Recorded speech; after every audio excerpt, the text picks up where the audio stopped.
నివాసులారా ఉల్లసించండి, యూదా వారులారా ఉల్లసించండి, ఇశ్రాయేలు జనాంగమా ఉల్లసించండి అని మనం నేర్చుకోండి. ఎందుకు వారు ఉల్లసించాలి, ఎందుకు వారు సంతోషించాలి, అంత సంతోషం ఏమిటి అని ఆలోచన చేస్తే వారు మన కొంత భాగాన్ని ధ్యానం చేశాం. ఏమిటంటే, నీ దేవుడైన యెహోవా, ఇశ్రాయేలీయుల రాజు అయిన యెహోవా, నీ దేవుడైన యెహోవా నీ మధ్యలో నివాసం చేస్తున్నాడు, నీ మధ్య ఉన్నాడు కనుక సంతోషించండి. దేవుడు లేనప్పుడు సంతోషం లేదు, దేవుడు రానప్పుడు సంతోషం లేదు. దేవుడు మీ మధ్యలో లేని దినాల్లో ఎన్నో కాలం, ఎన్నో రోజులు దేవుడు మాతో లేడు కదా అని దుఃఖ క్రాంతులుగా ఉన్నారు. ఇప్పుడైతే నీ దేవుడు నిన్ను ప్రేమించి, నీ దేవుడు నిన్ను కరుణించి తిరిగి నీ మధ్యలోకి వచ్చాడు కాబట్టి, యెరూషలేము సీయోను నివాసులారా, ఇశ్రాయేలు ఇంటి వారులారా గంతులు వేయండి, జయధ్వని చేయండి, యెహోవాను బట్టి సంతోషించండి అని రాయబడింది. ఎందుకంటే, ఒకటి, నీ దేవుడు నీ మధ్యలో ఉన్నాడు. నీ దేవుడు మనతో ఉంటే, మన గృహాల్లో ఉంటే, కుటుంబాల్లో ఉంటే, ఏ ఇంటిలో, ఏ వంటిలో, ఏ కుటుంబంలో యేసు ప్రభుల వారు నివాసం చేస్తూ ఉంటే, నివాసిగా ఉంటే, ఆ కుటుంబము అన్ని విషయాల్లో క్షేమాభివృద్ధి కలిగి ఉంటుందని లేఖనాల్లో రాయబడి ఉంది. అందుకని ఉదయకాలం దేవుడు నీ మధ్య ఉన్నాడు, దేవుడు నీ మధ్య ఉన్నాడు కనుక సంతోషించండి, గంతులు వేయండి. దేవుడు నీ మధ్య ఉంటే ఏమిటి లాభం? అంత లోకం ఉంటే లాభం ఉందయ్యో.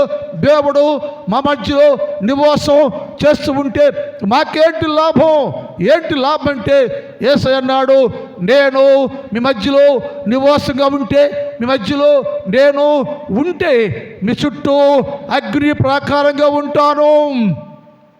దుష్టులకు, సాతానికి అధికారమే లేకుండా, ఇలాంటి అపాయమే రాకుండా, ఇలాంటి దుష్ట శక్తికి, సాతానికి అధికారం లేకుండా ఇంటి చుట్టూరు కంచిగా ఉంటాను. ఎలాంటి కంచి అంటే, అగ్ని ప్రాకారంగా ఉంటాను నేను, నీ భద్రపరుస్తాను నేను, నీ కాపాడుతాను నేనని నా దేవుడు వాగ్దానం చేసి, అంటే యేసు ప్రభుల వారు నీలో ఉంటే, నీతో ఉంటే, నీ సంఘములో ఉంటే, నీ ఇంటిలో ఉంటే, నీ ఒంట్లో ఉంటే నీకేంటంటే ఆయన నీ చుట్టూరు అగ్ని ప్రాకారముగా ఉండును. అగ్ని ప్రాకారము భద్రత గుర్తు, కాపుదల గుర్తు. ఆయన నిన్ను, నీ కుటుంబాన్ని అన్ని విషయాల్లో కాపాడే దేవుడుగా ఉన్నాడని లేఖనాలు రాయబడింది. రెండోది, నీ దేవుడు నీ మధ్య ఉంటే ఏంటి లాభం అంటే, నీకు నెమ్మది కలుగు చేయను. ప్రజల్లో, కుటుంబాల్లో శాంతి లేదు, నెమ్మది లేదు. శాంతి లేక, నెమ్మదే లేక, సమాధానం లేకుండా కొట్టుకుంటున్నారు. ఎందుకంటే యేసయ్యకి గృహములో చోటే లేదు. యేసు లేకుండా, వాక్యం లేకుండా, పబ్లిక్ స్థలమే లేకుండా, యేసు క్రీస్తు ప్రభుని నీ కుటుంబంలోకి ఆహ్వానించకుండా జీవిస్తున్న వారందరి జీవితాల్లో యేసు క్రీస్తు ప్రభు లేని కారణం చేత ప్రతి కుటుంబములో నెమ్మది లేక, సంతోషము లేక, నెమ్మది కోల్పోయి, సమాధానం కోల్పోయి, దిక్కు తోచని పరిస్థితుల్లో ఉంటున్నప్పుడు నా దేవుని వాగ్దానం, నేను మీ మధ్యలో నివాసిగా ఉంటున్నాను. నేను మీతో ఉంటే, మీలో ఉంటే ఎప్పుడు మీరు నెమ్మదిగా ఉంటారు, నెమ్మది కలిగిన వారుగా ఉంటారు. దేవుడు వాగ్దానం కనుక దేవుడు నీ మధ్యలో నెమ్మదిని, సమాధానమును, శాంతిని కలుగు చేయటానికి నీ మధ్యకు వచ్చాడు అనే విషయాలు నేర్చుకున్నాం. మూడోది, దేవుడి మధ్య ఉంటే ఏమిటే లాభం అంటే చెప్పాడు, ఎప్పుడు క్షేమకరంగా ఉంటాం మనం. ఏ కుటుంబంలో యేసయ్య ఉంటే, ఈనాడు క్రైస్తవ కుటుంబాల్లో యేసయ్య చోటు లేదు, యేసయ్య లేడు, యేసు ప్రభు లేకుండానే మే క్రైస్తవులము, విశ్వాసము అని చెప్పుకున్నామే. కానీ ఏ కుటుంబంలో కూడా యేసు క్రీస్తు ప్రభుకి ప్రథమ స్థానమే లేదు. యేసయ్య లేడు. యేసు ప్రభు లేకుండా ఆచారంగా, నామకార్థంగా, అలవాటుగా క్రైస్తవ నామాన్ని, క్రైస్తవ పేరుని కలిగి ఉండి జీవిస్తూ ఉంటే ఆ కుటుంబాల్లో క్షేమాన్ని కోల్పోతున్నారు. ఏ కుటుంబంలో క్షేమమే లేదు. ఎందుకయ్యో మా కుటుంబాల్లో క్షేమం లేదయ్యో? ఎందుకు మా కుటుంబాల్లో అభివృద్ధి లేదయ్యో? ఎందుకు మా కుటుంబాలు క్షేమకరంగా లేవయ్యంటే నీ ఇంట్లో యేసయ్య లేడు, నీ హృదయంలో యేసయ్య లేడు, నీ సంఘంలో యేసయ్య లేడు, నీ రాష్ట్రంలో యేసయ్య లేడు, నీ దేశాలు యేసయ్య లేడు. ఏ దేశమైతే, ఏ సంఘమైతే, ఏ కుటుంబం అయితే యేసయ్యకు చోటే లేకుండా, యేసు ప్రభు లేకుండా నివాసం చేస్తూ ఉంటారు, వారి కుటుంబాల్లో ఎప్పటికీ క్షేమకరము ఉండదు. ఏ ఇంటిలో యేసయ్య ఉంటే, ఏ హృదయాల్లో యేసయ్య ఉంటే, యేసయ్య స్థలం ఇస్తే, కాపాడుకుంటూ ఉంటే, నివాసానికి అవకాశం కల్పిస్తే నా దేవుడు నిన్ను నీ కుటుంబాన్ని క్షేమకరంగా ఉంచునుగాక. అంటే యేసయ్య మాటలంటే దేవుడు నీ మధ్య ఉంటే కలిగే మేలు ఒకటేమో కాపుదల, రెండేమో నెమ్మది, మూడేమో క్షేమాన్ని కలుగు చేస్తాని అన్న విషయాలు పోయిన వారం మనం ధ్యానం చేశాం. రెండోది, నీ దేవుడు నీ మధ్య ఉన్నవాడు ఎలాంటి వాడయ్యో? నీ మధ్యలో నివాసిగా ఉంటున్న దేవుడు ఎలాంటి వాడంటే ఆయన శక్తిమంతుడు. యేసు ప్రభు వారు శక్తిమంతుడు. ఆయనకు శక్తి సామర్థ్యాన్ని ఎవరు వెళ్ళగట్టలేరు. విలువ తెలీదు మనుషులకు యేసయ్య విలువ అర్థం కావట్లేదు. యేసు ప్రభువు వారు తప్ప ఈ లోకంలో ఎవరు శక్తి కలిగిన వారు లేనే లేరు. నీ ముందున్న దేవుడు, నీతో ఉండే దేవుడు, నీ ఇంటిలో ఉండే దేవుడు ఎలాంటి వాడయ్యంటే ఆయన శక్తిమంతుడు, సర్వశక్తిమంతుడు, ప్రభావం కలిగిన వాడు, బలము కలిగిన వాడు, శక్తి సంపన్నుడైన.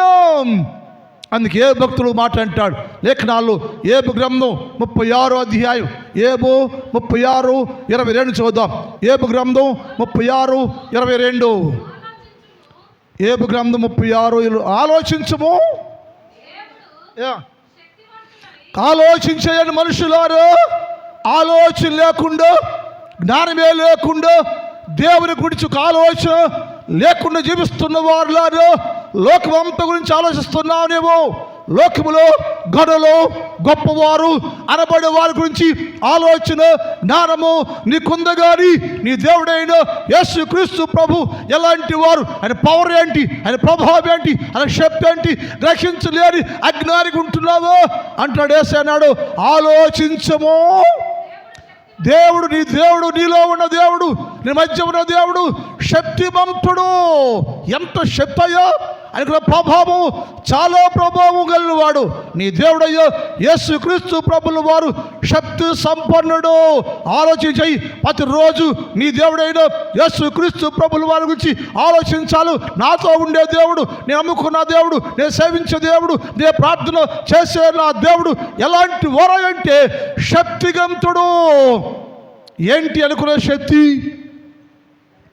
ఎందులో ఉన్న శక్తి ఉంది ఆయనకంటే లేఖనం చెబుతుంది, ఆయన మృతుల్లోనూ బ్రతికించే శక్తి సంపన్నుడు అని లేఖనాల్లో ఉంది. ఎవరైతే ఒక వ్యక్తి చనిపోతే చనిపోయిన వారు సైతము ఆయన బతికించగలడు. ఆ శక్తి యేసు ప్రభుకి మాత్రమే ఉంది.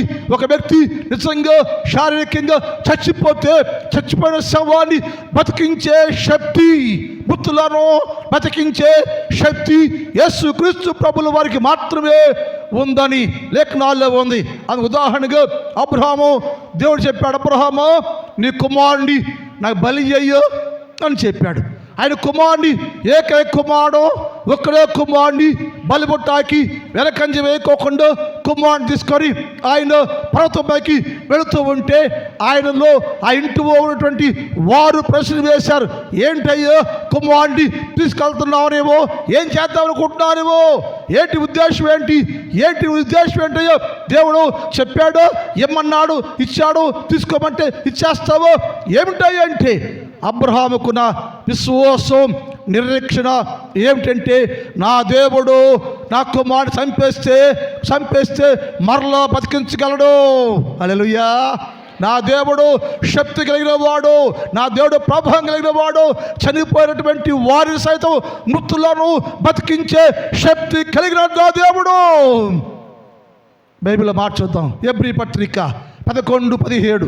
ఎబ్రీ 11:17 చదువుదాం. అబ్రహాము శోధించబడి విశ్వాసమును బట్టి ఇస్సాకును బలిగా అర్పించెను. దేవుడు ఆ వాగ్దానమును, ఎప్పుడు దేవుడు ఆ వాగ్దానమును లేక అబ్రహాము వాగ్దానమును సంతోషముగా అంగీకరించెను. ఇస్సాకు వలనైనది నీ సంతానం అనబడని ఎవరితో చెప్పబడిను? ఆ అబ్రహాము. ఎందుకంటే అన్నది అబ్రహాం అంటే మృతులను సహితము లేపుటకు నా దేవుడు శక్తి కలిగిన వాడయ్యా. అందుకే నేను వెనకాడకుండా మారు మాట్లాడకుండా అబ్రహాము నీ కుమారుడు అనబడే ఇస్సాకు, నీ కుటుంబానికి వారసుడు అనబడే ఇస్సాకు నాకు కావాలయ్యా, ఇచ్చేస్తావో ఇచ్చేయాల్సిందే ఇవ్వంటే మారు మాట్లాడకుండా తన విశ్వాసానికి పరీక్ష వస్తే విశ్వాసంలో నిలిచి ఉండవలసిన సమయము ఆసన్నమైతే అబ్రహాము విశ్వాస పరీక్షలో నెగ్గెను. నా దేవుడు మృతులను సైతము లేపగలిగిన శక్తి కలిగిన వాడు. నా కుమారుడు వేళ అక్కడ బలిపీఠం మీద చంపేస్తే అక్కడే తిరిగి నా కుమారుని బతికించి నాకు ఇచ్చే శక్తి సామర్థ్యము కలిగిన గొప్ప దేవుడు నా దేవుడయ్యా. నేను సేవించే దేవుడు, నేను ప్రార్థించిన దేవుడు, నేను నమ్ముకున్న దేవుడు అనామకుడు కాదు. ఆలోచించయి. నా దేవుడు సర్వశక్తిమంతుడు. ఏంటి అనుకునే శక్తి అంటే ఆయన మృతుల్లోనూ సహితము లేపగలడు. చనిపోయిన వారు సైతము నా కుమారుడు ఒకవేళ చనిపోతే ఎప్పుడే నా సమక్షంలోనే నా కుమారుణ్ణి బతికించి నాకు ఇచ్చే గొప్ప శక్తి కలిగిన దేవుడు నా దేవుడు. అందుకని కుమారుణ్ణి వెనకంజ వేయకుండా అప్పగించంటే నా దేవుని కూడా శక్తి అంటే ఏంటి? మృతులను సహితము లేపగలడు. ఒక రోజున యేసు ప్రభుల వారు ఓ స్థలములో నిలిచి ఉన్నాడు. ఆ స్థలంలోకి ఒక అధికారి వచ్చాడని లేఖనాల్లో ఉంది. ఆ స్థలంలోకి ఒక అధికారి వచ్చి అంటాడు, అయ్యా నా కుమారుడు చనిపోయాడు, చావుకు సిద్ధంగా ఉన్నాడు, చనిపోయాడయ్యో, దయచేసి మీరు రాగలరు, మీరు వస్తే నా కుమారుడు బతుకుతాడయ్యో, రాగలరు, వచ్చి నా కుమారుడిని బతికించగలవో అని ఆ అధికారి యేసు ప్రభుల వారిని ప్రాధేయపడుతూ ఉంటే, అడుగుతూ ఉంటే దేవుడు చెప్పాడు, ఇదిగో నువ్వు ఇంటికి వెళ్ళము, నీ కుమారుడు బతికే ఉన్నాడు, అంటే యేసు క్రీస్తు ప్రభుల వారు వాక్యముగానే మాట ఇవ్వగానే చనిపోయిన తన కుమారుడు బతికాను, ఎలా అంటే యేసు క్రీస్తు వాక్కు చేత మాట చేత చనిపోయిన తన కుమారుడు వెంటనే బతికాను. యోహాను సువార్త 4:50 యోహాను సువార్త 4:50 చదువుదాం. యేసు నీ వెళ్ళిపోయాడు అయ్యా, నీవు దాసులో వచ్చి అయ్యా నా కుమారుడు చనిపోయాడయ్యా అని ఏడుస్తున్నా కదా. అధికారి ఎల్లయ్యా ఇంటికి నువ్వు వచ్చింది ఎవరి దగ్గర తెలుసా? నువ్వు ప్రాధేయపడుతుంది ఎవరి సన్నిధిలో తెలుసా? సర్వశక్తి కలిగిన దేవుడు సన్నిధిలో, సర్వశక్తి కలిగిన మృతులను సహితము లేపగలిగిన దేవుని ఎద్దకు నీ వచ్చి దేవో సహాయం చేయ అంటున్నావు కదా. నువ్వు ఇంటికి వెళ్ళమో నీ కుమారుడు బతికే ఉండను.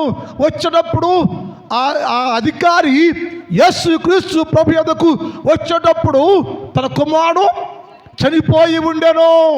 యేసు ప్రభు ఎద్దకు వచ్చేటప్పటికి తన కుమారుడు తన ఇంటిలో చనిపోయి ఉండను. అయ్యో నువ్వు దేవుడు కదా, అందరూ చెప్పుకున్నాయ్యో నువ్వు బతికిస్తావని, దయచేసి నన్ను కరుణించి మా ఇంటికి వచ్చి నా చనిపోయిన నా కుమారుని బతికించయ్యో అంటే యేసే అన్నాడు, నీ కుమారుడు ఇంటికి వెళ్ళయ్యో, నువ్వు ఇంటికి వెళ్ళే లోపల నీ కుమారుడు బతికే ఉన్నాడు వెళ్ళమని చెప్పాడు. వెళుతూ ఉండగా వారి పరిచారకులు పనివారు ఎదురుగా వచ్చాను. అయ్యా, కుమారుడు చనిపోయాడంటే నీ కుమారుడు బతికాడయ్యో. ఎప్పుడంటే యేసుక్రీస్తు ప్రభుల వారు మాట ఇచ్చినప్పుడు వెంటనే నీ కుమారుడు ఈ సమయంలో బతికాడంటే ఎంత సంతోషం తెలుసండి. అంటే యేసుక్రీస్తు ప్రభుల వారు నీ మధ్యన దేవుడు ఎలాంటి వాడంటే మృతులను సైతము బతికించే శక్తి కలిగిన వాడు. యేసు ప్రభుని నమ్మిన వారు, సేవించేవారు ఆచారంగా అలవాటుగా యేసు ప్రభు వారిని తాత్కాలికంగా ఆరాధన చేస్తే ఈ కుటుంబంలో ఎలాంటి కార్యాలు చూడలేవు. కానీ నా దేవుడు సర్వశక్తివంతుడు, నేను నమ్మిన దేవుడు, నేను సేవించే దేవుడు, నా దేవుడు యేసుక్రీస్తు ప్రభుల వారు శక్తి కలిగిన వాడు. ఎలాంటి శక్తి అంటే మృతులను సైతము ఆయన బతికిస్తాడు, చనిపోయిన వారిని బతికిస్తాడు. ఆ నోటి మాట చొప్పున ఎందరో బిడ్డలను బతికించినట్లుగా లేఖనాల్లో రాయబడింది. మరొక సందర్భం ఉంది, అలా అది కూడా చూద్దాం. మార్కు సువార్త 5వ అధ్యాయం 41 చూద్దాం. మార్కు 5:41. వెంటనే ఆ చిన్నదాన్ని చేయబట్టి తలితాభిమని ఆమెతో చెప్పి, ఆ మాటకు చిన్నదానా లెమ్మో అంటే అప్పటికే ఆ చిన్నది చనిపోయి పండుకుంటే కుటుంబంతో బంధువులంతా దుఃఖపడుతున్నారు, ఏడుస్తున్నారు, కన్నీరు గారుస్తున్నారు. ఆ స్థలానికి యేసుక్రీస్తు ప్రభుల వారు ఆహ్వానం వచ్చింది. యేసయ్య స్థలంలోకి వచ్చి ఆమె చేయబట్టుకుని తపితాకి లెమ్మో అని చెప్పగానే ఆమె ఎంతనే ఆ చిన్నది లేచి, ఎవరిచ్చినది? చనిపోయింది ఆవిడ. చనిపోయిన బిడ్డను యేసు ప్రభుల వారు వాక్కిస్తే, యేసు ప్రభు మాటిస్తే, చెయ్యి పట్టుకుంటే ఆ ప్రభావము, ఆ శక్తి ఆమెలోకి వస్తే ఆ చిన్నది లేచి నడవసాగాను. నా దేవుని శక్తి, నా దేవుని ప్రభావం అర్థం కావాలి మనకి. అర్థమైన వారు యేసయ్య లేకుండా, వాక్యం లేకుండా, యేసు సహవాసం లేకుండా, ఒక్క పూట గడుపుతున్నావంటే యేసు ప్రభు లేకుండా వ్యర్థమైన ఆలోచనలో, వ్యర్థమైన కార్యక్రమాల్లో నువ్వు ఉంటున్నావంటే యేసుక్రీస్తు పవర్ ఏంటో, అనే శక్తి ఏంటో అర్థం కాలేదు నీకు. నీకు అర్థం కాకే ఇక లోక సంబంధిగా ఉండవు. అక్కడ యేసయ్యను, నా దేవుడు నీ మధ్య ఉన్న నీ దేవుడు ఎలాంటి వాడంటే ఆయన శక్తి కలిగిన దేవుడు. ఏంటి ఆయన కూడా శక్తి అంటే మృతులను సైతము లేపేవాడు. ఎవరు లేపాడంటే ఇంకో చిన్నదాన్ని లేపాడు. లేపి నడవసాగాను. అప్పుడు యేసయ్య చెప్పాడు, ఈమెకు ఆహారము పెట్టండి అన్నాడు. ఆ వాక్యం కింద చూడు. ఆజ్ఞాపించి ఆమెకు ఆహారం పెట్టండి అని చెప్పాడు. అంటే ఆ చిన్నది ఎందుకు చచ్చిపోయిందంట? ఆహారం లేక. ఈనాడు క్రైస్తవులకి ఆహారం లేదు. ఏ ఆహారం? వాక్యమున ఆహారం లేక వాక్యమున ఆహారం లేక మనుషులు, క్రైస్తవులు చనిపోయాను, చావు బతుకు చచ్చిపోయి జీవిస్తున్నారు. ఎందుకు చచ్చిపోయావు అంటే వాక్యమున ఆహారం లేదు. బైబిల్ ఉంది చేతిలో. క్రైస్తవులు గుండా మనం చర్చిలో ఉంటాం, మనం క్రమ తప్పుడు గుడికి వెళ్తాం మనం. కానీ వాక్యం ధ్యానం చేయలేదు, చదవలేము, వాక్యం తింటం లేదు. వాక్యం లేని వాడు అందరూ చచ్చిపోయిన వాడు సమానం. అలాంటి వాక్యము లేక, ఆహారము లేక చనిపోయిన ప్రతి మనిషిని యేసు ప్రభుల వారు బతికించే శక్తి కలిగిన వాడని లేఖనాల్లో రాయబడి. అందుకు మాట లేఖనాల్లో అందరూ తెలిసిన వాక్యది. 119వ కీర్తన 50వ వచనం ఒక మాట ఉంది. 119వ కీర్తన 50వ వచనం, నీ వాక్యము నన్ను బతికించిన. వాక్యం అంటే ఆది యందు వాక్యం ఉండెను, వాక్యం దేవుడై ఉండెను.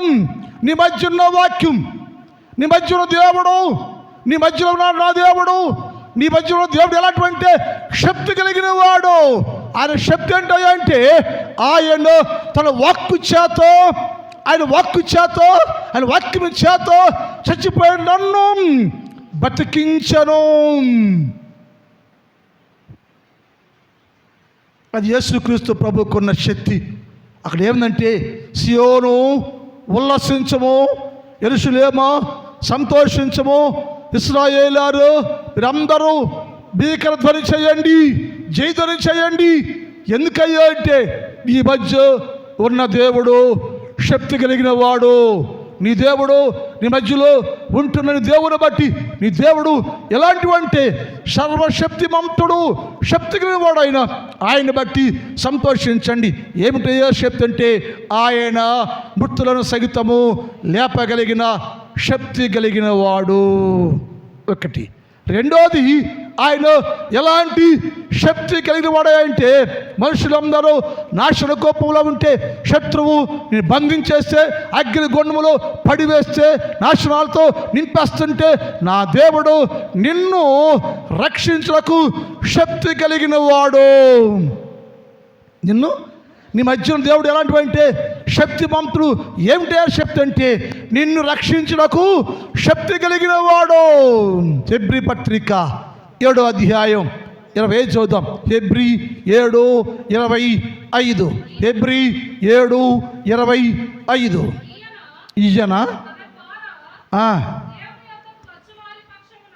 ఈయన యేసుక్రీస్తు ప్రభుల వారు దేవుని యొద్దకు వచ్చి వారి పక్షముగా విజ్ఞాపన చేయుటకు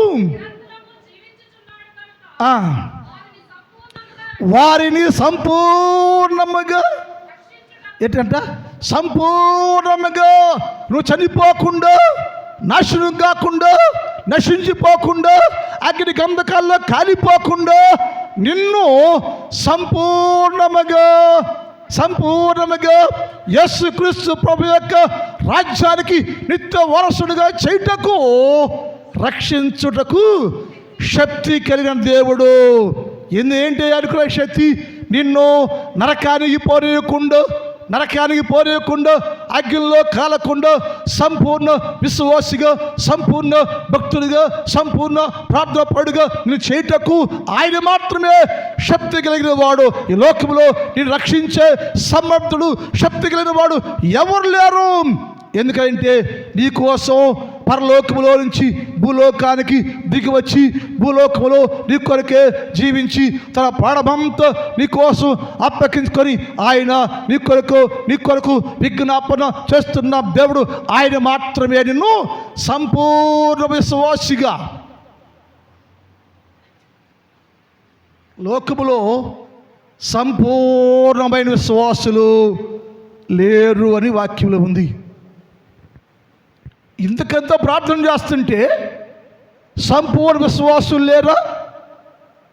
కోట్ల మంది విశ్వాసులు సంఘాల్లో ప్రార్థన చేస్తుంటే, ఎంతోమంది భక్తులు నడిపిస్తూ ఉంటే, ఇలాంటి నడిపించే స్థలాల్లో సంపూర్ణ విశ్వాసులు లేరు అంటే సంపూర్ణ విశ్వాసులు లేరు. సంపూర్ణ విశ్వాసులు లేని స్థలాల్లోకి యేసు ప్రభుల వారు దేవుడిగా ఉంటే, వారి మధ్య ఉంటే, ఎవరి మధ్యలో యేసు క్రీస్తు ప్రభు ఉంటే ఆయన శక్తి కలిగిన వాడు. ఆ శక్తి కలిగిన వాడు నిన్ను సర్వసంపూర్ణునిగా రక్షించే సమర్థుడు. ఎక్కడి నుంచైనా సరే. రాత్రి మనం మధ్యాహ్నం చేసాం. షడ్రకు, మెషకు, అబేద్నెగోలు అగ్నిగుండానికి వెళ్ళిపోతుంటే తోసే. ఎందుకయ్యా అగ్నిగుండ వారికి, ఎందుకయ్యా వారికి శ్రమ అంటే, మేము ఈ ప్రతిమకు నమస్కారం చెయ్యం రాజా. ఈ ప్రతిమ విగ్రహం అయ్యో, ఈ విగ్రహము మేము విగ్రహానికి నమస్కారం చెయ్యం మేము. నిజ క్రైస్తవుడు విగ్రహానికి మొక్కకూడదు, విగ్రహానికి నమస్కారం చేయకూడదు. నువ్వు విగ్రహానికి మొక్కుతున్నావంటే, విగ్రహానికి సేవిస్తున్నావంటే, విగ్రహానికి నమస్కారం చేస్తున్నావంటే నీలో భక్తి లేదు, సంపూర్ణ జీవితం నీకు లేదు, సంపూర్ణ విశ్వాసి కాదు నీవు. వాళ్ళు అంటున్నారు, మేము సేవించే దేవుడు ఈ మండుచున్న వేడి మిగలు అగ్నిగుండములో నుంచి మమ్ము తప్పించి రక్షించుటకు శక్తి గలవాడయ్యా మా దేవుడు ఎలాంటి వాడంటే అగ్గిలో మమ్మల్ని ఎట్టేస్తే నీ ప్రతిమ నమస్కారం చెయ్యం మేము. చేయబోతే ఏంటి చెయ్యవయ్యా, ఏమవుద్దంట? ఇగో అగ్గిని కూడా వెతుకో, అగ్గిలో వేస్తాను మిమ్మల్ని.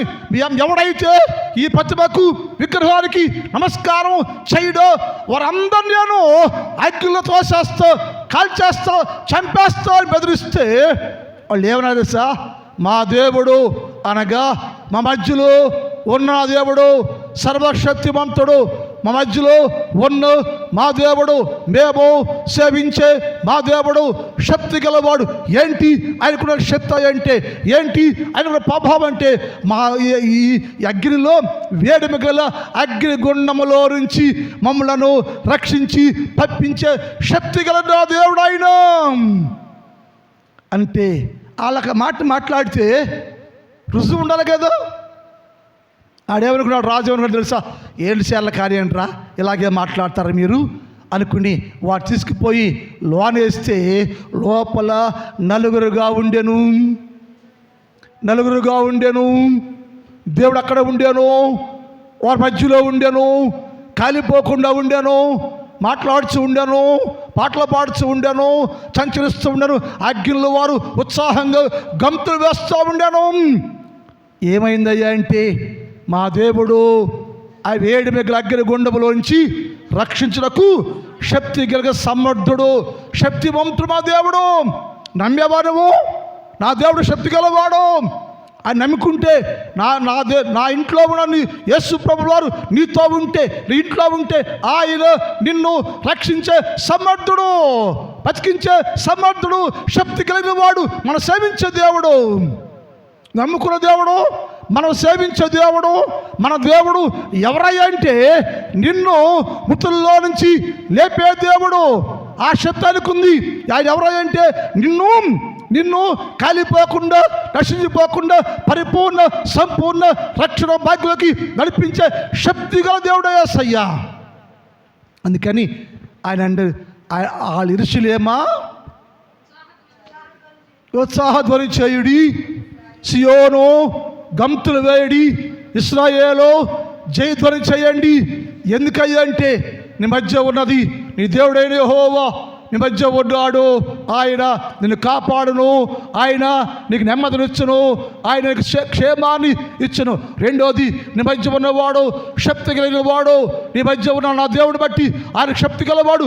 ఏంటయ్యో ఆయనకు ఉన్న శక్తి ఏంటంటే, ఒకటి ఆయన మృతులను సహితము లేపగలిగిన శక్తి గల దేవుడు. రెండోది ఆయన నశించిపోకుండా, నాశనకోప పడిపోకుండా మరణంధకారములో నుంచి నిన్ను రక్షించే శక్తి కలిగిన నా దేవుడు అని లేఖనాల్లో రాయబడింది. అంటే నీ ఇంట్లో ఉండే దేవుడు, నీ సంఘంలో ఉండే దేవుడు, నువ్వు నమ్ముకున్న దేవుడు ఎలాంటి వారంటే నిన్ను అన్ని విషయాల్లో కాపాడే శక్తి కలిగిన దేవుడు, నిన్ను బలపరిచే శక్తి కలిగిన దేవుడు, నీ కుటుంబానికి ఏది తక్కువ కాకుండా ఆదరించే శక్తి కలిగిన నా దేవుడు.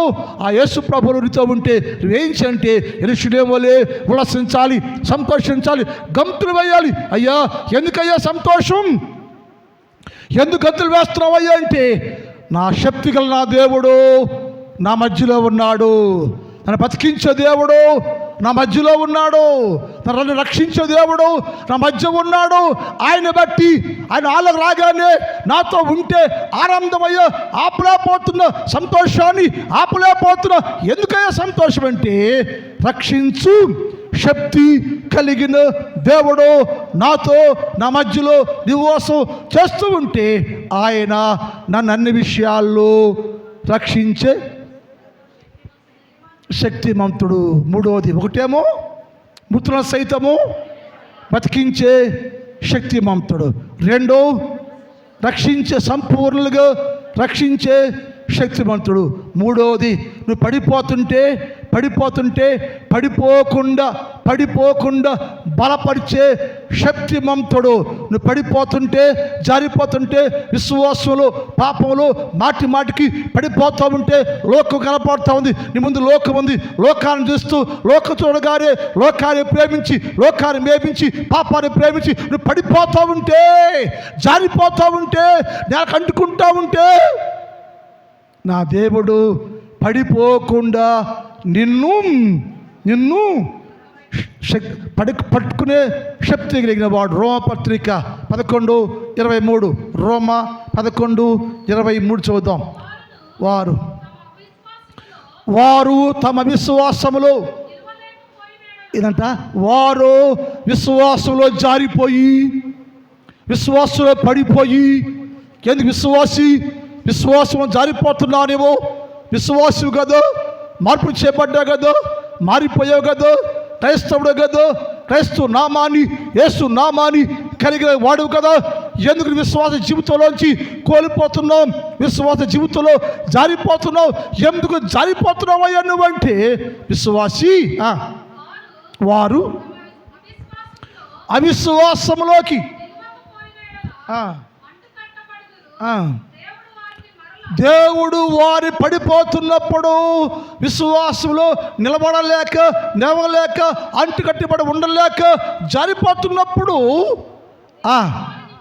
నేను వారిని మరలా అంటు కట్టబడుటకు శక్తి కలిగిన దేవుడు. నేను విడిపోయావో, వేరైపోయావో, జారిపోయావో, పడిపోయావో, విశ్వాసంలో తొలగిపోయావో, అవిశ్వాసంగా మార్చబడ్డావో, అలా నిన్ను మరలా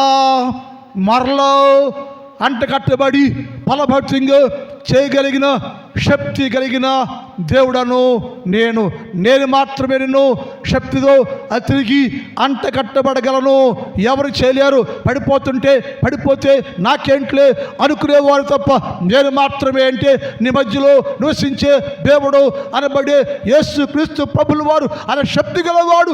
ఏంటయ్యా అనుకునే శక్తి అంటే, నువ్వు పడిపోతుంటే జారిపోతుంటే, జారిపోకుండా చెడిపోకుండా, లోక సంబంధిగా మారిపోకుండా, నిన్ను మరలా తిరిగి క్రీస్తు యేసులో అంటకట్టి నిలబెట్టి బలపరిచి గొప్ప చేసే శక్తిమంతుడు యేసుక్రీస్తు ప్రభుల వారు. అందుకని ఉల్లసిస్తున్నానయ్యా, సంతోషిస్తున్నాను. మేము అనేక సార్లు అయ్యో నా దేవుడి నుంచి వేరైపోయాం, అనేక సార్లు విశ్వాసంలో జారిపోయాం, మేము అనేక సార్లు అవిశ్వాసులుగా భ్రష్టమైపోయాం, మా విశ్వాసం భ్రష్టమైపోయింది. అలాంటి మా జీవితాల్లోకి తిరిగి అంటకట్టబడి బలపరచబడి సరిచేయటానికి నా దేవుడైన యేసుక్రీస్తు ప్రభుల వారు నా మధ్యలో శక్తివంతుడిగా వచ్చి నా విశ్వాసాన్ని తిరిగి మరలా బలపరిచే శక్తి కలిగిన దేవుడు నా మధ్య ఉన్నాడయ్యా. అందుకని ఉల్లసిస్తూ ఉన్నా, సంతోషిస్తూ ఉన్నా, గంతులు వేస్తున్నా. అదే రోమ 14:4, రోమ 14:4 చదువుదాం అమ్మా.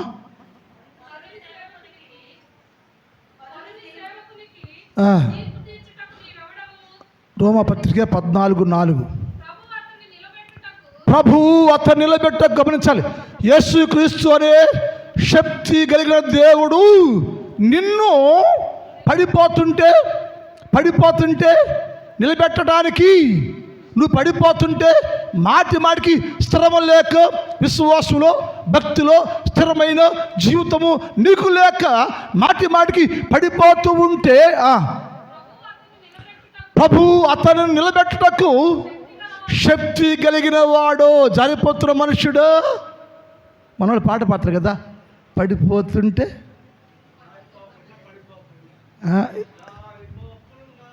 పాడదాం, అది కాదు. ఎస్,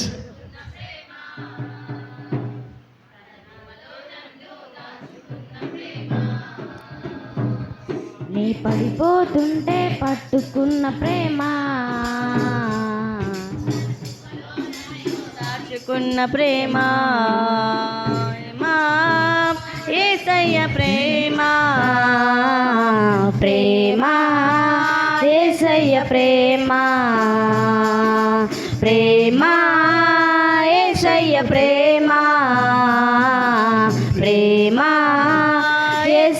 ప్రేమ మారనిది మరువనిది విడువనిది ఎడబాయనిది మారనిది మరువనిది విడువనిది ఎడబాయనిది. హల్లెలూయా హల్లెలూయా హల్లెలూయా. హల్లెలూయా అంటే ఏంటమ్మా? హల్లెలూయాలే. ఎలాగా? రెండు అస్త్రాలు చూపుతాం ఒకసారి. హల్లెలూయా హల్లెలూయా. ఏమైందంటే అయినా నువ్వు పడిపోతుంటే, ఎందుకు పడిపోతూ ఉంటావు? నువ్వు విశ్వాసి కదా, ప్రార్థనాపరుడు కదా, భక్తుడు కదా, వాక్యం వచ్చు కదా, అంతరా కొచ్చకుండా నువ్వు ఎందుకు పడిపోతావంటే నీ లోపట యేసు ప్రభుకి చోటు లేదు. యేసయ్య లేకుండా ఉండవు. పడిపోతున్నామంటే ఎవరు మాటికి పడిపోతుంటే నీ ఫౌండేషన్, నీ పునాది యేసుక్రీస్తు లేకపోతే, యేసుక్రీస్తు ప్రభువారు నీలో లేని కారణం చేత విశ్వాసిగా ఉంటూనే పాపం చేస్తూ ఉన్నావు. విశ్వాసిగా ఉంటేనే వ్యభిచార వాంఛ పిచ్చుకుంటున్నావు. నువ్వు భౌతిక జీవితాన్ని జీవిస్తున్నావు. నువ్వు కారణం నీ లోపట, నీ ఇంటిలో, నీ వంటిలో, నీ కుటుంబంలో యేసయ్యకి చోటే లేదు. అందుకే మాటికి పడిపోతున్నావు, జారిపోతు. లోకం చూడగానే, పాపాన్ని చూడగానే, చెడులను చూడగానే దాన్ని మోహించి దా చుట్టూ తిరుగుతూ ఉంటే, జారిపోతూ ఉంటే, పడిపోతూ ఉంటే, నా యేసయ్య అన్నాడు, అలా పడిపోయి జారిపోయిన వాడిని ఎవడు పట్టించుకోకపోతే నేను నిన్ను ఎత్తుకొని వచ్చి పట్టించుకొని నిన్ను నిలబెడతాను. నేను నిలబెట్టే శక్తివంతుడు నేను, అది అవసరం నాకు అంటే. అందుకని సియోను గంతులు వేస్తుంది. ఎందుకయ్యా గంతులు వేస్తున్నావు సియోను అంటే, నేను పడిపోతున్నాను. అనేక సార్లు పడిపోయినప్పుడు నా దేవుడు తన చేపట్టుకొని నన్ను లేపి విశ్వాసంలో స్థిరపరిచాడు, ప్రార్థనలో స్థిరపరిచాడు, నిజమైన క్రైస్తవుడిగా నిలబెట్టాడు. అందుకని నా మధ్యలో ఉన్న నా దేవుడు శక్తి కలిగిన దేవుడు కాబట్టి ఆయన బట్టి నేను ఉల్లసిస్తూ ఉన్నాను, సంతోషిస్తూ ఉన్నాను, జయధ్వని చేస్తున్నాను అని లేఖలో రాయబడింది. ఒకటేంటి? ఎందుకు సంతోషం? ఎస్, దేవుడి మధ్యలో వాసన చేస్తున్నాడు కాబట్టి సంతోషం. రెండోది, ఎందుకు సంతోషం అంటే నా మధ్య ఉన్నవాడు శక్తి కలిగిన దేవుడు కాబట్టి ఆయన బట్టి నేను సంతోషిస్తున్నా. మూడోది, ఎందుకయ్యా నీ సంతోషం అంటే నా శిక్షను ఆయన కొట్టివేసెను. ఆయనే నా శిక్ష వేశాడు, ఆయనే నా శిక్షను రద్దుపరిచాడు. యేసు ప్రభుల వారే నా శిక్ష వేశాడు. ఎందుకు శిక్ష వేశాడు ఆయనకు? యేసు ప్రభుల వారు నీకు ఎందుకు శిక్ష వేశాడో బైబిల్ చెప్తుంది. నువ్వు అయోగ్యుడిగా ఉంటే, అనామకుడుగా ఉంటే, దిక్కు లేకుండా ఉంటే, బానిసగా ఉంటే నిన్ను ప్రేమించా, నిన్ను స్నేహించా, హెచ్చించా, గొప్ప చేసా, ధనం ఇచ్చా, సంపద ఇచ్చా, ఉద్యోగం ఇచ్చా, డబ్బిచ్చా, ఆస్తులు ఇచ్చాను నేను. అవన్నీ మర్చిపోయి భయంకర పాపిగా మారిపోతే నా పవర్ ఏంటో, నేను కష్టపడ్డాను, నేను ఐగుప్తులో బయట తెచ్చాను, నేను శ్రేష్టమైన జీవితం ఇచ్చాను నేను. నీ కుటుంబానికి ఏది తక్కువ కాకుండా, లోటే లేకుండా అన్ని విషయాల్లో నీ కుటుంబాన్ని సర్వ సమృద్ధిలోకి నడిపిస్తే తిన్నాక మదించావు నీవు, గర్వించావు నీవు, నా వదిలేసావు నీవు, నా దూరం అయిపోయావు నీవు. ఆ దూరం అయిపోతున్నప్పుడు అనేక సార్లు గద్దించాను నేను. నా కుమారుడు జాగ్రత్త, మనసు మార్చుకో, సరిగా ఉండు, నాతోనే ఉండు, నాలో ఉండని హెచ్చరిస్తూ వచ్చాను. హెచ్చరిస్తున్నా కొలది తెగించేసావు నువ్వు, పాపాన్ని చేస్తూ వచ్చావు నీవు. అందుకని నేనే నీకు శిక్షను విధించా. అంటే ఎవరో దేవునికి మాట వినకుండా లోబడకుండా విర్రమిగుతూ ఉంటారో వారికి దేవుడు శిక్ష వేస్తాడు. ఈ శిక్ష నా కుటుంబానికి ఎందుకు వచ్చింది? ఈ శిక్ష నా కుటుంబంలోకి ఎందుకు నిర్ణయించబడింది అని ఆలోచించేవారు భూలోకము లేరు. ఈ శిక్ష దేవుడే వేశాడు. నేను దేవునితో ఇష్టంగా ఉండకుండా, దేవునికి అభిధేయంగా జీవిస్తూ, మనసు మారకుండా, ప్రార్థన లేకుండా, భక్తి లేకుండా, నామకార్థంగా ఆచారంగా నేను జీవిస్తూ ఉంటే ఎన్నిసార్లు గద్దించిన లోపడకుండా ఇష్టానుసారంగా పాపంలో జీవిస్తూ ఉంటే నా దేవుడు నాకు శిక్ష వేసెను. అది వేద, మరణమా, నష్టమా, కష్టమో, శ్రమలో అనేక రీతులుగా దేవుడు నీ శిక్ష వేశాడు. ఎందుకు వేసాడు శిక్ష? వాళ్ళు అడగొచ్చుకు వేళ ఇశ్రాయేలు అడిగారు కూడా, అయ్యో మేమేం పాపం చేసావయ్యో, ఎందుకు నన్ను శిక్షించావయ్యా నువ్వు అంటే, రాత్రి మనం ఒక మాట మాట్లాడాం. దావీదు కీర్తన 4వ అధ్యాయం 3వ వచనం చదువుదాం. యెహోవా తన భక్తులను తన కోసం ఏర్పాటు చేసినట్ట. ఎలాగా? ఈ అమ్మాయి ఎందుకు సునీత, నిన్ను దేవుడు ఊరిక ఉదాహరణకి నిన్ను దేవుడు తన కోసం ఏర్పాటు చేసుకున్నాడు. దేవుడిని ఏర్పాటు చేసుకుంటే నీ బతుకులో జారిపోయి బతుకు మారకుండా ఎలాగ ఏర్పాటు చేసినాడు? ఆయన ఎలా ఏర్పాటు చేస్తున్నాడు? నువ్వు యెహోవా తనకు భక్తుడువని, భక్తి జీవితం ఉండవని, భక్తుడువని, భక్తురాలవని నిన్ను ఆయన ఏర్పాటు చేసుకొని సర్వ సమృద్ధికి ఇస్తా ఉంటే, నా భక్తుడు, నా బిడ్డ, నా కుమారుడు, నేను ప్రేమించేవాడు, నేను జీవించేవాడు, నా కుమారుడని నిన్ను ప్రేమించి, భక్తుడు అని గుర్తించి, నా ఇది భక్తుడు అని గ్రహించి, నువ్వు భక్తుడు అనుకున్నాడే సయ్య, నువ్వు భక్తురాలివి, భక్తుడు అనుకుని నిన్ను దీవిస్తా ఉంటే, ఆ వాక్యం చదవమా? యెహోవా భక్తులను ఏర్పరచుకున్నాడని ఏం చేయంట? భక్తులని ఏర్పాటు చేసుకుంటే నీవు ఆ సంగతే మర్చిపోయి జారిపోయి పడిపోతివి. అందుకని నా దేవుడు నీకు శిక్ష విధించెను. శిక్ష విధించెను. అది ఎలాంటి శిక్ష తెలుసండి? ఆ దేవుని శిక్ష వలన వారందరూ, ఇశ్రాయేలు అందరికీ దేవుడు గొప్ప కఠినమైన శిక్షను వారికి విధించెను. లేఖనాలు ఒక మాట చూద్దాం, చూడండి. యెషయా గ్రంథం 24వ అధ్యాయం, యెషయా 24:6 చూద్దాం. యెషయా 20 అమ్మా.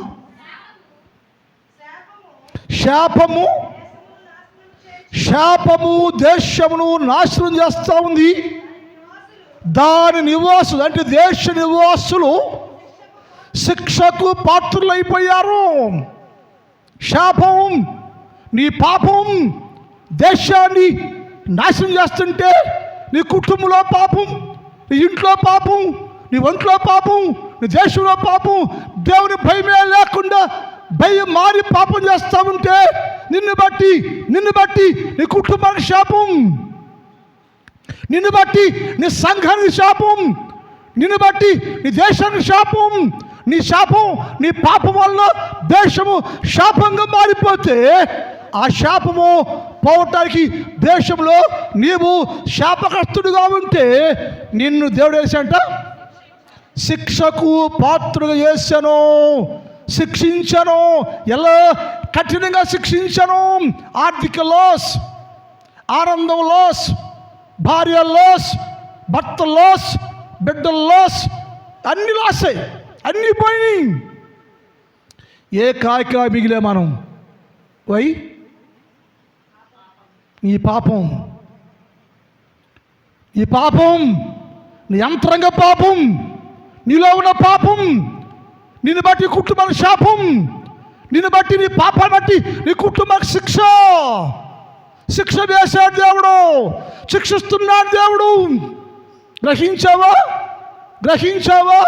ఆయన నీకు శిక్ష విధించను. శిక్ష విధించడానికి కారణం ఏంటంటే నీ పాపం అదే ఇంక మాట్లాడుతుంది. అది యెషయా గ్రంథం 27:8 వాక్యంతో టైం అయిపోయింది. యెషయా యెషయా గ్రంథం 27:8.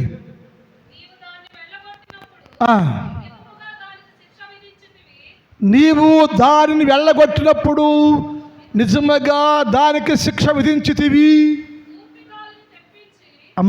తూర్పు గాలి తెప్పించి కఠినమైన తుఫాను చేత దాన్ని తొలగించితివి. కావున యాకోబు దోషమునకు ఇలాగూ ప్రాయశ్చిత్తం జరిగి ఇశ్రాయేలీలో అనేక సార్లు దేవుని నామానికి దూరంగా ఉంటూ దుఃఖపరుస్తూ అవమానం చేస్తూ బతుకుతూ ఉంటే నేను వారిని గాలి చేత తుఫాను చేత రకరకాలుగా వారికి సుడిగాలి చేత వారిని శిక్షించాను నేను, దుమ్ములో కలిపేశాను నేను, శిక్ష వేశాను నేను. శిక్ష రావటానికి కారణం ఏమిటయ్యా అంటే నీ పాపం, నీ తిరుగుబాటు, లోబడకపోవటం, వాక్యం అంటే భయం లేకపోవటం, దేవుడు అంటే భయం లేకపోవటం, దేవుని దగ్గర సరైన జీవితం లేకపోవటం, అనేక సార్లు వాక్యం వింటూ కూడా వాక్యం వెలిగి ఉండి కూడా ఇష్టానుసారంగా పాపం చేస్తూ ఉంటే, భయం మారి పాపంలో బతుకుతూ ఉంటే నా దేవుడు నీకు శిక్ష విధించను. ఈ శిక్ష, ఈ రోగము, ఈ జబ్బు, ఈ ఆర్థిక లాస్ అన్నీ ఎందుకు వచ్చినాయి అయ్యా? ఎప్పుడు ఆలోచన చేసావా? నా కుటుంబంలో ఇలాంటి స్థితి ఎందుకు వచ్చింది? నా కుటుంబానికి ఇలాంటి శిక్ష ఎందుకు వేశాడు దేవుడు? ఎప్పుడైనా ఆలోచన చేసావా నువ్వు? నా ఒంట్లో మారని రోగం ఉందయ్యా, నా శరీరంలో కుదరని వ్యాధి నన్ను పట్టి పిడుస్తూ ఉంది. ఎందుకు ఇలాంటి వ్యాధి వచ్చింది? ఈ శిక్ష ఎందుకు వచ్చింది నాకు? ఆలోచన చేసావా? నా కుటుంబంలో ఆర్థిక లాస్ వచ్చిందయ్యా, ఎంత చేసినా, ఎంత కష్టపడ్డాం, ఆర్థికంగా డెవలప్మెంట్ లేదు నాకు, ఎందుకు శిక్ష? ఎప్పుడైనా ఆలోచన చేసావా నువ్వు? సోదరుడా, సోదరి, అన్నయ్య, చెల్లి, అక్క, ఎప్పుడు ఆలోచన చేసావా? నీలో కుదరని రోగం ఉందంటే, నీ రోగం పోవట్లేదంటే అది శిక్షనే కది. ఎందుకంటే నీ పాపం,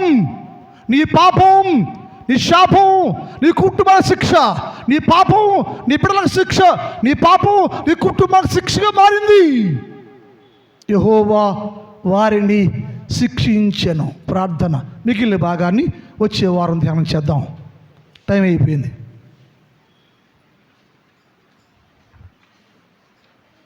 మోకరించమ్మా తల్లి, మోకళ్ళేమ్మా, ఒక్క నిమిషం ప్రార్థన చేసుకుందాం. మోకరించి తల్లి మోకరించమ్మా, మోకళ్ళేయమ్మా, ఒకసారి మోకరించండి, దేవునితో మాట్లాడదాం. ఒక్క నిమిషం ప్రార్థన చేసుకుందామండి. మోకరించండి. దేవా, ఇంతవరకు అయ్యా నేను నీ వాక్యాలు వింటూనే పరిస్థితుల్లో ఉంటే ఇప్పుడే నీవు మాత్రమే శక్తి కలిగిన దేవుడవని గ్రహించగా ఇప్పుడే మమ్మల్ని మేము పరీక్ష చేసుకొని నీలో జీవించే జీవితాన్ని మాకు దయచే ప్రభువా అని ప్రార్థన చేసుకుంది. ఇప్పుడే యేసయ్యా, నా మధ్యలో శక్తి కలిగిన దేవుడు, మీ ప్రభావం గొప్పదని గ్రహించు దేవా. ఆయన మాకు శిక్ష విధించను. ఎందుకంటే మాలో పాపాలను బట్టి, నా దోషాలను బట్టి నన్ను శిక్షించను, నా కుటుంబాన్ని శిక్షించను. నా పాపమే కారణానికి నా కుటుంబంలో ఆర్థిక లాస్ కారణంటే నా పాపమే, నా కుటుంబంలో రోగాలుండి కారణంటే నా పాపమే. దేవుడు నన్ను శిక్ష వేశాడు, దేవుడు నాకు శిక్ష వేశాడని గ్రహించి ప్రార్థన చేశాను. దేవా, నిజంగా నీ శిక్ష నాకు వచ్చిందయ్యా, నా మీద ఉందయ్యా, క్షమించయ్యా. ఆ శిక్ష కారణం ఏంటంటే నా పాపం కావచ్చు, నా శాపం కావచ్చు, నా విశ్వాసం కోల్పోవడంలో అలా ఉందే ప్రభు. దయచేసి క్షమించయ్యో. ప్రార్థన చేసుకోండి. నిజంగా ప్రార్థన చేయి. నోటిలో నోరు తెరవు, నిజంగా ప్రార్థించి దేవుడు చదువుతా నువ్వు నోరు కలపొద్దు, లోపల ఆడవద్దు.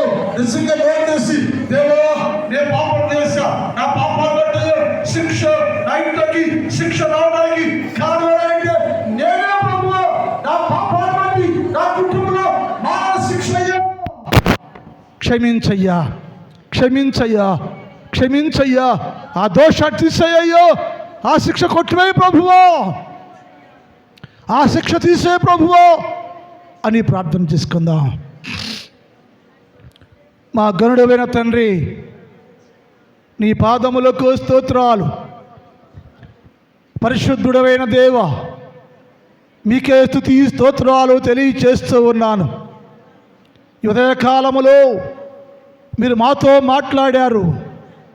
యెరూషలేము సంతోషించము, ఇశ్రాయేలు జయధ్వని చేయండి అని చెప్పేవయ్యా. ఎందుకంటే నీ దేవుడు, మా దేవుడు మా మధ్యలో ఉన్నాడు అని కాపాడేవాడు, నెమ్మదినిచ్చే దేవుడు, సంక్షేమాన్నిచ్చే దేవుడు, మా మధ్యన దేవుడు శక్తివంతుడు, ముద్ర సైతము లేపే శక్తి కలిగిన వాడు, అగ్ని గుండములోంచి తప్పించే శక్తి కలిగిన వాడు, నేను పడిపోతుంటే రక్షించి నిలబెట్టే శక్తి కలిగిన నా దేవుడు ఆయన. అందుకని సంతోషగుడనయ్యా. ఈరోజు ప్రభువా, ఈ వాక్యం మీద మేము కూడా ప్రభువా నీలో సంతోషపతులుగా ఉండటానికి గ్రహించే భాగ్యం దయచేయండి. ఈ సమయంలో ఈ స్థలంలో మోకరించిన ప్రతి బిడ్డను మీరు దీవించండి,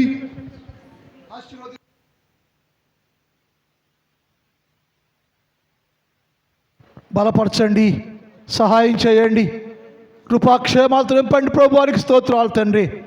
ఈరోజు ప్రభు స్థలంలో మోకరించి ప్రార్థన చేస్తూ ఉన్న ప్రతి బిడ్డ జీవితంలో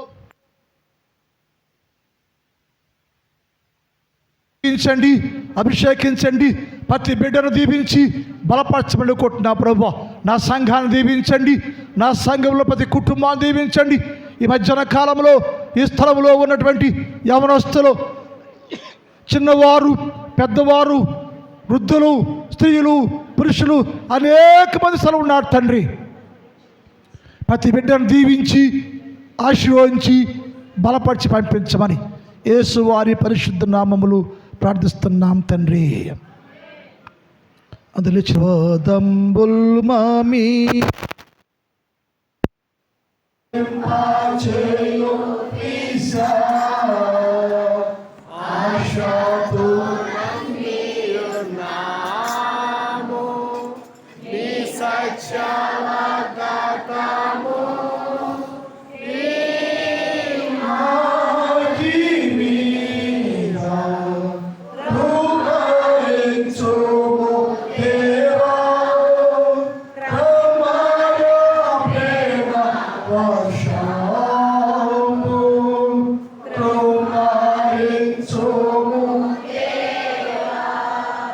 దేవుని ప్రేమ, కుమారుడు యేసుక్రీస్తు వారి కృప, పరిశుద్ధాత్మ దేవుని కన్య సహవాసం ఇప్పుడు ఎప్పుడు ఎల్లప్పుడు సదాకాలము మనందరికి తోడై ఉండును గాక. ఆమేన్. హల్లెలూయా.